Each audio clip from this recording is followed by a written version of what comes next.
Bonsoir à toutes et à tous, bienvenue dans Libre Ensemble, votre rendez-vous de la laïcité. Il sera question de neutralité dans notre émission ce soir. La neutralité, on en parle beaucoup ces dernières semaines, ces derniers mois, et spécifiquement la question qui fait débat, c'est celle du port des signes convictionnels par les agents du service public. Le port affiché des signes convictionnels nuit-il ou non à la neutralité des services et à la qualité de ces services? Les partis politiques se déchirent sur la question. Pour clarifier le débat et les enjeux autour de la neutralité qui dépassent bien largement cette question des signes convictionnels, il nous a paru intéressant de revenir ce soir sur ce concept, de le décrypter, de l'analyser et de voir ses implications dans différents domaines, que ce soit l'enseignement, les soins de santé ou l'administration. Libre Ensemble, Vinciane Colson, Jacques Nizan.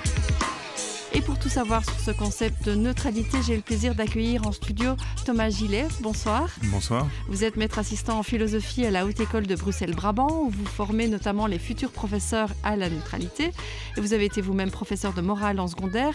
Et j'ajouterai que vous êtes collaborateur scientifique au Centre interdisciplinaire d'études des religions et de la laïcité de l'ULB.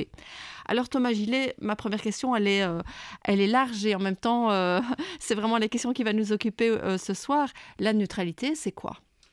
Eh bien alors c'est un concept qui est effectivement à la fois très simple et complexe dans ses implications. Souvent on a tendance à le définir par ses implications, alors qu'il faudrait essayer d'en donner une définition positive et conceptuelle. Moi je propose toujours de définir la neutralité comme la qualité de ce qui ne produit pas d'effet. On pense par exemple à une couleur neutre, à un goût neutre, sur quelque chose qui en fait ne produit pas d'effet sur son environnement. Alors, il y a deux conséquences à ce postulat. C'est dans un premier temps que la neutralité absolue, en fait, ça n'existe pas, ou c'est inatteignable, puisque presque tout produit des effets, même potentiellement des effets infimes.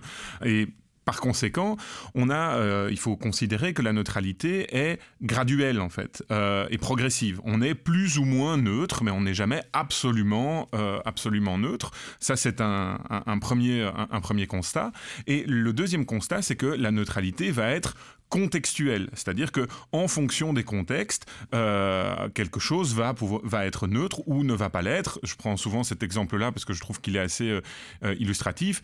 Si vous vivez dans une société où les conventions sociales font qu'on s'habille de manière sombre lorsque l'on va à des funérailles, s'habiller en noir quand on va à des funérailles, ça ne va pas produire d'effet. Ça va être une apparence, une couleur neutre, une couleur de vêtements neutre.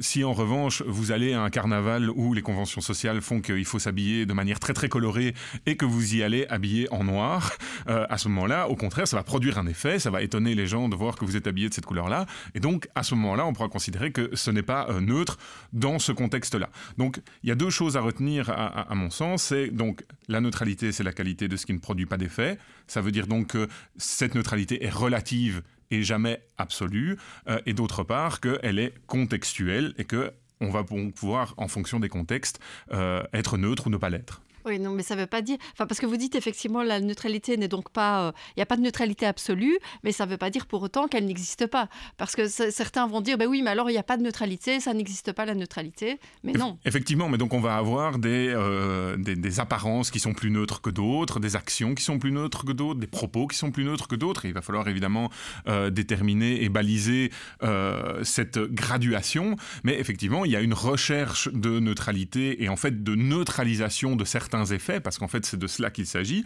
lorsque l'on parle de la neutralité appliquée à des comportements, parce qu'en fait c'est surtout de ça qu'il s'agit, c'est comment est-ce qu'on va neutraliser certains effets de nos actions, parce qu'on va les juger indésirables dans tel ou tel contexte. Alors je prends l'exemple de l'enseignant, c'est souvent cet élément-là qui est présenté.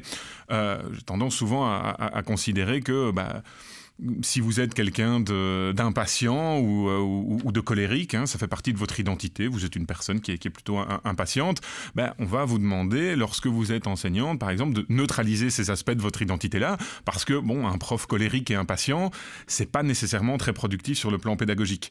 Donc, il y a un certain nombre de choses qui vont, de certains mouvements qui vont nous demander de neutraliser certains aspects de notre identité, de nos comportements, parce qu'on recherche un but, et dans le cas, de l'enseignant, c'est amener l'élève à la maîtrise des compétences, à l'autonomie, etc. Donc on va voir qu'il y a certains aspects de nos comportements et de nos identités qui qui vont être jugés comme produisant des effets indésirables sur l'acte d'enseigner, mais on va pouvoir retrouver ça dans les actes de soins, par exemple, également. Donc, effectivement, on ne pourra jamais être totalement neutre, parce que dans une action, et lorsqu'on enseigne, on cherche à produire des effets. Donc, mais il y a des effets qui sont positifs pour l'acte d'enseigner et des effets qui sont négatifs. Et donc, on va nous demander de neutraliser les aspects négatifs pour se concentrer sur les aspects positifs et sur les effets positifs. Donc, effectivement, la neutralité n'est pas absolue, parce que sinon ce serait l'abstinence, enfin l'abstention complète, et même une forme d'abstention complète peut générer certains effets. Donc dans tous les cas, il faut donc réfléchir à la neutralité sur la question des effets produits par les comportements de ceux qui sont censés être neutres ou avoir un comportement neutre. Ouais. Alors, beaucoup distinguent, quand on parle de neutralité, la neutralité d'apparence, la neutralité des paroles et la neutralité des actes. Est-ce que vous êtes d'accord avec cette distinction en trois paroles, apparence et actes ? Alors oui et non, je suis d'accord que c'est intéressant de pouvoir les distinguer si on veut pouvoir les expliquer, parce qu'effectivement des propos et l'apparence, ça n'a pas nécessairement les mêmes effets, mais par contre je considère que l'apparence, en tout cas pour une partie de l'apparence, et les propos, ce sont des actes. Lorsque l'on parle, on agit. Lorsqu'on s'exprime, on produit des effets. D'ailleurs, c'est ce qu'on cherche à faire, et notamment quand on enseigne, quand on présente des choses, à ce moment-là, on cherche à produire des effets. Donc, la parole, la prise de parole est un acte. C'est une action.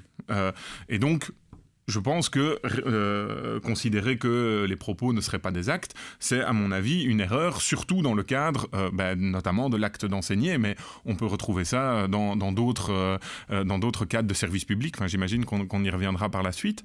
Sur la question de l'apparence, c'est une problématique, parce qu'évidemment on a entendu récemment certains qui considéraient que en fait la seule chose qui est importante, c'est la neutralité des actes, notamment des fonctionnaires, et que la neutralité d'apparence, ça n'existe pas et ça n'est pas important. Alors d'abord, dans un premier temps, je voudrais dire que si on considère que la neutralité d'apparence, ça n'existe pas, ça veut dire aussi que la neutralité des actes n'existe pas. Donc ça veut dire qu'on part du postulat que la neutralité n'existe pas, donc on n'a même plus besoin de la distinction, on jette la neutralité et on jette le bébé avec l'eau du bain. C'est ça, et on la fait disparaître. Il ne faut plus besoin d'être neutre alors. Voilà. Or, si on part du principe que la neutralité c'est important dans le cadre du service public, la neutralité des actes, c'est une chose, mais les propos sont des actes, donc la neutralité des propos, c'est évidemment tout aussi important. Et en ce qui concerne l'apparence, c'est évidemment le point qui est très très fort discuté aujourd'hui dans le débat public. Et dans la question de l'administration publique en tout cas. Évidemment, sur le cadre des fonctionnaires, vous l'avez rappelé en introduction, sur le port des signes convictionnels pour des fonctionnaires. Alors, je voudrais d'abord commencer par un élément. Souvent, on a tendance à considérer, et c'est un discours qu'on entend souvent, que l'apparence, ça n'est pas important. Et que, en fait, l'apparence, on ne doit pas en tenir compte. Pour le dire, comme disent souvent mes étudiants, monsieur, on s'en fout de l'apparence, ça n'a pas d'importance. L'apparence, c'est quand même un élément important des conventions et des relations sociales. Parce qu'en fait, si on s'en foutait de l'apparence, personne n'aurait un problème à ce qu'on réintroduise l'uniforme partout. Si l'apparence c'est pas important, alors il n'y a pas de problème, on pourrait s'habiller tous de la même façon. Et le fait qu'il y ait une telle résistance au fait de porter des uniformes dans beaucoup de structures, ça montre qu'en fait notre apparence est liée à notre liberté et à notre liberté d'expression et en fait à notre liberté de choisir comment est-ce qu'on a envie de se présenter au monde. C'est important. Je dis souvent ça en rigolant. Si vous invitez votre meilleur ami à votre mariage et qu'il vient le jour de votre mariage, mais qu'il est habillé en peignoir ou qu'il vient en pyjama, vous n'allez pas lui dire l'important c'était l'acte, c'était que tu sois là. Il risque d'y avoir un moment, mais en fait par ton apparence, il y a quelque chose. Tu me fais passer un message, tu produis un effet particulier pour un jour qui est très important pour moi et où les conventions sociales voudraient que on porte tous certains types de vêtements, qu'on se soit bien habillé, etc. Donc l'apparence, c'est important dans le cadre des relations sociales et c'est important pour l'individu par rapport à sa liberté de choisir comment est-ce qu'il a envie de se présenter au monde. Et je distingue deux grandes catégories d'éléments d'apparence. Il y a les éléments d'apparence qu'on ne choisit pas. Notre taille, par exemple, la couleur de nos yeux, notre couleur de peau. Ça, ce sont des données. Et en fait, celles-là, il faut les évacuer de l'équation. Elles ne rentrent pas dans le cadre de l'équation, puisque d'abord, l'individu n'y peut rien, et donc il n'est pas capable de le changer. D'un autre côté, si on prend le cadre potentiel de l'autorité et de l'influence que pourrait avoir notre apparence, quelqu'un comme moi qui suis plutôt grand, je ne peux pas pousser les autres à devenir grands, puisque ce n'est pas un choix. Donc, vous ne pouvez pas avoir un effet, vous ne pouvez pas en tout cas les inciter à devenir comme vous. Voilà, ça peut produire un effet, quelqu'un de grand, ça peut produire un effet, et ça produit un effet, c'est pour ça que de nouveau la neutralité n'est pas absolue, mais par contre je ne peux pas inciter ou influencer les gens par rapport au choix qu'eux pourraient faire par rapport à la question de la taille. Bon. Donc les éléments d'apparence qui ne relèvent pas du choix des personnes, en fait on peut les évacuer de l'équation. En revanche, tout ce qui relève de nos choix, à partir de ce moment-là, ce sont des choix, c'est un exercice de la liberté. Et alors, la liberté de choisir son apparence, comme toutes les libertés, comme elles ont des effets potentiels sur les autres, elles peuvent être limitées. Alors, reste à définir évidemment dans quelle mesure est-ce qu'elles peuvent être limitées, mais le point principal, à mon sens, qu'il faut retenir de ça, c'est que, en fait, quand je fais le choix de m'habiller d'une certaine façon, en fait, c'est un acte. Je choisis de me présenter au monde de cette façon-là. C'est un acte. Et donc, l'apparence et la manière de choisir comment est-ce qu'on se présente au monde, c'est un acte. Et à partir de ce moment-là, je trouve que faire une distinction entre la neutralité d'apparence, la neutralité des propos et la neutralité des actes, pour considérer que certains sont possibles et d'autres sont impossibles, est, à mon sens, erroné. On peut moduler chacun de ces aspects, tant sur la question des propos, avoir des propos qui soient les plus objectifs possibles, présenter le pluralisme, ne pas manifester ses préférences, ça on peut le faire en restreignant la liberté des propos, mais aussi des actions, mais ces deux-là sont des actions. C'est la même chose pour l'apparence, on peut potentiellement limiter l'action que peut produire notre apparence et nos choix d'apparence par rapport à ça. Alors, revenons peut-être au cours que vous donnez à vos étudiants, donc des étudiants qui sont des futurs professeurs. Pourquoi, en fait, c'est important d'enseigner à ces futurs enseignants la neutralité ? Alors d'abord, il y a un point par rapport à la neutralité sur lequel j'insiste toujours, c'est de leur expliquer, en fait, il ne s'agit pas de vous. Vous allez remplir une fonction, qui est une fonction de service public, et qui est donc au service du public et au service des usagers. Et dans le cas de l'enseignement, ce qui est au cœur de notre travail d'enseignant, ce sont les élèves. Et la question, c'est les élèves, ce que l'on recherche, c'est la plus grande autonomie possible des élèves, c'est de les amener à être libres, indépendants, critiques, solidaires, compétents dans les différentes matières. Mais on doit les amener, en fait, vers plus d'autonomie dans la capacité de faire leurs propres choix, des choix éclairés par rapport à toute la diversité des options qui s'offrent à eux. Et donc, nous ne sommes pas là, en tant qu'individus, pour les influencer à choisir l'une ou l'autre option qu'on trouverait préférentielle, qu'on trouve préférable, qui sont propres à nos convictions. Et on a parfaitement le droit, en tant qu'enseignant, et c'est même souhaitable, d'être un citoyen engagé, avec ses idées, et de ne pas être quelqu'un qui n'en a pas. Mais par contre, on doit neutraliser ces aspects-là de notre identité, qu'elle soit citoyenne, militante, dans le cadre de nos fonctions, parce que dans le cadre de nos fonctions, ce qui importe, c'est l'autonomie de nos élèves. Donc c'est vraiment arriver à changer la perspective du prof, puisque c'est l'apprentissage des élèves qui est important.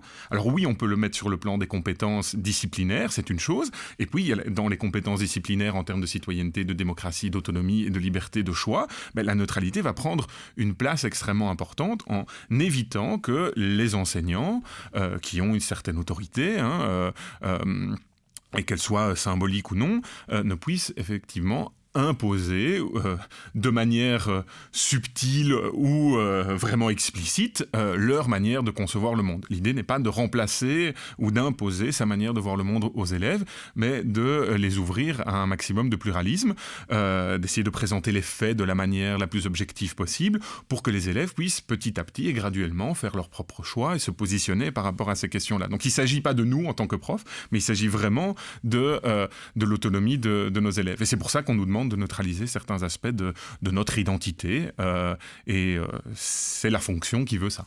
Oui, et j'imagine en plus que par moment, cette neutralité peut être un outil qui a des vertus. Alors, j'essaye d'expliquer ma question, mais par exemple, aujourd'hui, dans des classes, on sait qu'il peut y avoir des débats parfois un peu tendus sur des sujets d'actualité. Alors, prenons le conflit israélo-palestinien, sujet éminemment complexe et d'actualité. J'imagine que pour un professeur à qui des élèves diraient « Mais vous, quel est votre avis, monsieur, madame, sur ce conflit ?» La neutralité peut du coup être un outil pour ne pas avancer ses propres opinions, mais laisser les étudiants et les élèves se construire leur propre opinion. Alors effectivement, évidemment le conflit israélo-palestinien cristallise évidemment quasiment toutes les caractéristiques du sujet compliqué à traiter à l'école. Le décret neutralité précise d'ailleurs que sur les sujets qui divisent l'opinion publique, l'enseignant doit s'abstenir absolument de prendre une position. Moi j'ai tendance à considérer effectivement que la neutralité, effectivement, elle va à la fois elle va permettre de mettre un cadre apaisé, parce que la personne qui a l'autorité ou qui incarnerait l'autorité en classe, ça lui permet de se mettre à distance par rapport aux opinions. Non pas par lâcheté, parce qu'il n'aurait pas d'opinion, mais bien parce que ce qui est important, c'est de permettre aux élèves de se construire leur opinion sans être influencés par l'autorité que peut incarner l'enseignant. Donc, évidemment, on pourrait passer longtemps à expliquer comment est-ce qu'il faut aborder la question du conflit israélo-palestinien en classe, mais l'important est tel que c'est précisé dans la question, dans le décret d'ailleurs, il faut présenter les faits de la manière la plus objective possible, même sur un sujet très complexe, donc il faut prendre du temps. On sait que, malheureusement, pour traiter de ce genre de sujet, il n'y a pas beaucoup d'espace dans le temps scolaire, et notamment dans le cours de philosophie-citoyenneté, qui est encore limité à 50 minutes, et il en faudrait beaucoup plus pour pouvoir traiter de tous ces sujets complexes.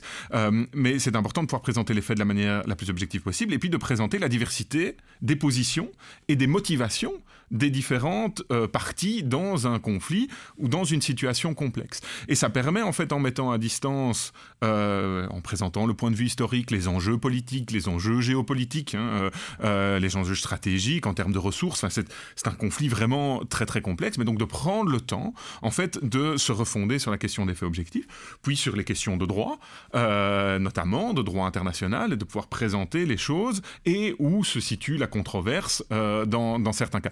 C'est vraiment un point qui est très important parce que ça permet vraiment cette mise à distance, ce recul réflexif que les élèves vont pouvoir avoir sur la situation, sur leurs présupposés, sur leur représentation initiale, et de mettre cela à distance. Et vous savez, en cas de conflit, moi, je raconte souvent cette anecdote lorsque je donne cours. Moi, j'ai eu le cas, et c'était pas le conflit israélo-palestinien, mais j'avais des élèves en secondaire qui étaient fans de football, et la classe était divisée entre les supporters du Real Madrid et du FC Barcelone. Et je me souviens qu'au moment où je trouvais ça tellement anodin et anecdotique que j'avais dit quel club je supportais parmi ces deux-là, et que ça avait eu une influence très très néfaste sur ma gestion de la classe, parce que certains se sont identifiés à moi en disant « Ah, mais il est avec nous », et d'autres au contraire, il ne me traite pas comme les autres parce qu'il supporte l'autre club. Alors évidemment, ça peut prêter à sourire parce qu'on parle de football. Donc imaginez, si on prend des positions politiques ou des positions religieuses dans une classe, à quel point potentiellement ces critères d'identification ou de rejet peuvent avoir une influence très très néfaste sur la gestion du groupe. Moi, j'ai tendance souvent à utiliser cette métaphore, ça va faire 2 fois que je parle de football, je suis désolé, mais imaginez un arbitre de foot qui porte le maillot d'une des 2 équipes qu'il est occupé à arbitrer. Même s'il arbitrait sans faire une seule erreur, il y aurait une suspicion de la part de l'équipe, des supporters, des spectateurs, qu'il n'est pas impartial, qu'il a potentiellement favorisé une équipe plutôt qu'une autre. Et donc c'est un véritable enjeu, en fait, la question même de l'apparence, de comment est-ce qu'on se présente, et de ce que l'on va manifester comme préférence dans le cadre de ces fonctions, surtout quand on est le gardien du règlement, qu'on a une autorité en plus en termes de matière, de connaissances, que l'on peut présenter aux élèves. Donc je pense que c'est vraiment important. Alors évidemment, moi je parle ici beaucoup de la question de l'enseignement. Mais je pense que cette question de mise à distance et de pouvoir essayer de présenter de la manière la plus objective possible les possibilités pour permettre l'autonomie, on peut le retrouver par exemple dans les soins de santé. Quand on parle de la question de la liberté du patient, du consentement libre et éclairé aux soins, en fait on ne parle pas d'autre chose. il y a une possibilité et le corps médical est censé présenter toutes les options possibles par rapport à de la manière la plus objective possible, la situation au patient, pour permettre aux patients de faire un choix libre et éclairé, et de ne pas être en tant que corps médical par rapport à ses préférences, de dire bah voilà, moi je pense que, imaginez par exemple dans le cas de l'euthanasie, à quel point si un médecin ou une infirmière ou un infirmier vient en manifestant très clairement une conviction qui serait opposée à l'euthanasie, à quel moment est-ce qu'il y a une forme de crédibilité dans le fait qu'il dit bah en fait c'est votre propre choix, mais je le désapprouve déjà en le manifestant dans mon apparence. C'est quelque chose qui va potentiellement limiter l'autonomie. Je pense que c'est la même chose dans une classe. Si un prof manifeste en permanence une certaine préférence, il risque de limiter l'autonomie des élèves, leur capacité à s'exprimer, à s'opposer à lui et à construire potentiellement leur propre opinion et leur propre autonomie. Oui, et c'est vrai que vous parliez des soins de santé. Donc le Centre d'action laïque a réalisé une enquête récemment avec le service laïque d'aide aux personnes sur le prosélytisme dans les soins de santé. Et donc c'est une enquête qui est vraiment basée sur des témoignages et qui doit encore être étoffée. Mais certains témoignages vraiment, je trouve résonner vraiment avec ce que vous dites, parce que on a des personnes qui ont dit voilà, il y a des infirmières qui ont alerté à un moment une famille d'une patiente parce que celle-ci avait demandé l'euthanasie, qui ont essayé de convaincre la famille de la patiente de la faire changer d'avis, qui ont fini par traiter la famille d'assassin parce que cette demande d'euthanasie avait été validée. Donc là, clairement, on a un manque de neutralité qui a eu un impact sur le patient, en l'occurrence. Oui, et sur sa famille et sur la fin de vie. Et donc, c'est une situation qui est absolument dramatique, en fait, et où on se rend compte que la volonté de certains est... qui peut apparaître comme étant bienveillante, parce que je suis certain que ces personnes-là, dans leurs convictions profondes, il faut protéger la vie, c'est très important, et donc je ne pense pas qu'il y ait une volonté de nuire, je pense qu'ils le font vraiment au contraire dans un esprit de bienveillance à l'égard des personnes. Mais, puisqu'ils sont uniquement dans leur prisme et dans leur manière de voir, ils cherchent à l'imposer aux autres. Et à partir de ce moment-là, ils restreignent la liberté des autres, ce qui est évidemment tout à fait problématique. Et dans ce cas-ci, en plus de ça, la liberté a quand même pu s'exprimer, mais par contre les conditions dans lesquelles l'euthanasie s'est passée et les conditions dans lesquelles la famille a dû affronter ça a dû être extrêmement violentes. Donc en fait on leur a d'une certaine façon dénié des droits. On leur a dénié ce droit de mourir dans la dignité avec le respect de leur choix et leur choix libre et éclairé que eux seuls vont assumer. Donc je pense que là il y a vraiment un travail important à faire d'encadrement des équipes médicales pour rappeler que c'est au patient de faire le choix qu'il a envie de faire de manière libre et éclairée. Et je pense que le parallèle avec l'enseignement est évident. Je suis certain qu'il y a plein de profs qui, de manière bienveillante, se disent « mais moi c'est pour ton bien que je te dis ça » ou que je te dis que c'est comme ça qu'il faut penser parce que moi je pense que ça c'est bien. Et en faisant ça, on limite en fait l'exercice de l'autonomie des individus, que ce soit les élèves, que ce soit les patients, parce qu'en fait il y a une asymétrie même, parce qu'on parle évidemment des patients qui sont en fin de vie, ils sont dans une situation de vulnérabilité. Et donc le rapport de force entre la personne qui est en position de donner les soins ou de ne pas les donner, ou bien du professeur qui va pouvoir noter ses élèves, les faire réussir ou pas, même si il y a quand même des critères qui permettent d'objectiver une réussite ou pas, mais il y a quand même toujours cet élément de rapport de force qui est asymétrique, et c'est précisément cette asymétrie qui oblige la personne qui est dans la situation de détenir un certain pouvoir, symbolique ou non, de s'abstenir de manifester ses préférences ses préférences convictionnelles, qu'elles soient politiques, religieuses, philosophiques, parce que ce qui est en jeu, je le répète, c'est l'autonomie de l'usager. C'est le respect de l'exercice de ses droits et de ses libertés et la garantie effective et symbolique de l'égalité de traitement. Et je fais souvent une anecdote parce qu'on dit souvent que le port des signes convictionnels, oui, mais c'est symbolique. Mais les symboles, c'est important. Les symboles, c'est une manifestation. Ça rend quelque chose concret. En fait, ça rend présent la conviction des personnes qui l'affichent. Elle est présente dans la discussion, elle est présente physiquement sur le lieu où l'acte va être posé. Et donc, il faut quand même mesurer que dire c'est symbolique ou c'est anecdotique, Ça peut l'être pour certaines personnes qui ne sont pas sensibles à la symbolique.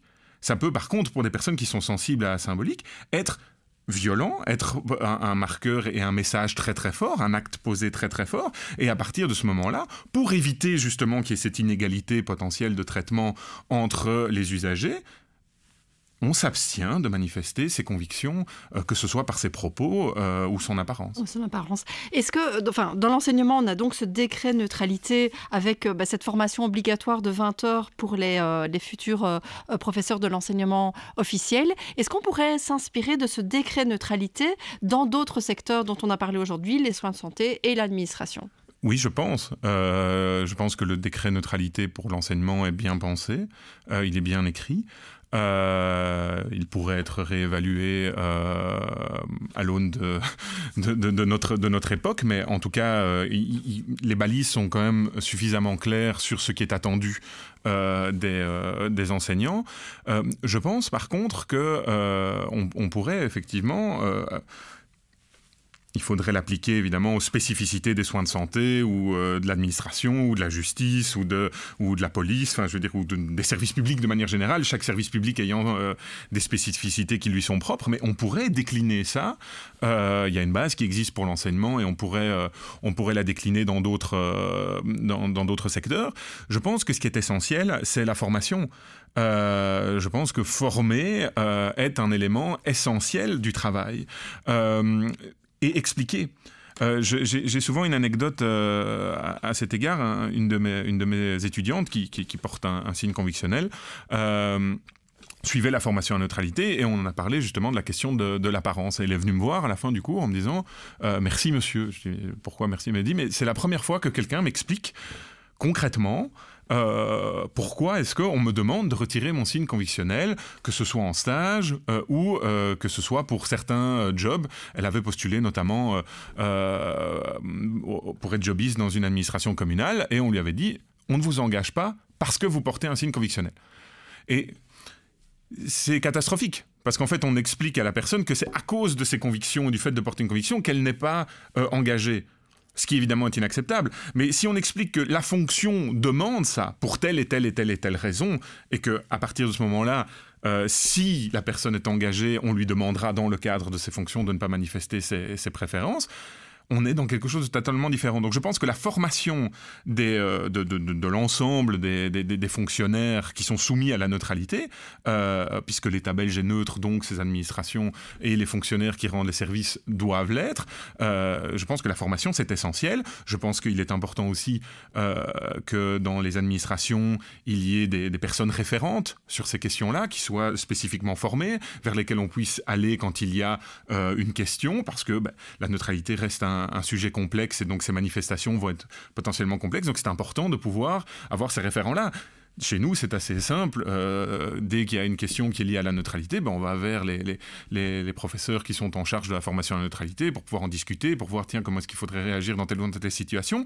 Ça n'existe pas pour les soins de santé, ça n'existe pas dans les administrations, alors que l'élément de formation, d'explication est en fait essentiel pour que le concept soit bien compris et qu'en fait on voit l'utilité sociale qui, je le répète, est la garantie des libertés, des droits, de l'exercice des droits et des libertés et l'égalité de traitement pour tous les citoyens. Ouais. C'est ça qui est en jeu. Parce que neutralité veut pour autant dire impartialité ? Mais c'est l'objectif, c'est ça qu'on recherche. En fait, c'est dans un cadre particulier, ne pas manifester une préférence qui pourrait susciter un sentiment d'inégalité ou une inégalité réelle dans le traitement des usagers du service public et donc des citoyens. C'est vraiment cet élément-là, garantir cette autonomie-là. Et donc, les fonctions nécessitent de limiter, effectivement, d'une certaine façon, les libertés des fonctionnaires. C'est la fonction. Après, le fonctionnaire est un citoyen ou une citoyenne qui a tous ses droits dans la société civile et ça, on ne remet évidemment pas du tout en question. Merci beaucoup Thomas Gillet. J'ai l'impression qu'effectivement, des explications très claires et comme vous le dites, c'est à force d'expliquer et de revenir sur ces concepts que les choses peuvent être aussi mieux comprises et mieux acceptées éventuellement. Merci beaucoup Thomas Gillet. Je rappelle que vous êtes maître assistant en philosophie à la Haute École de Bruxelles-Brabant où vous formez donc notamment les futurs professeurs à la neutralité. Merci à vous de nous avoir suivis et une belle soirée à tous.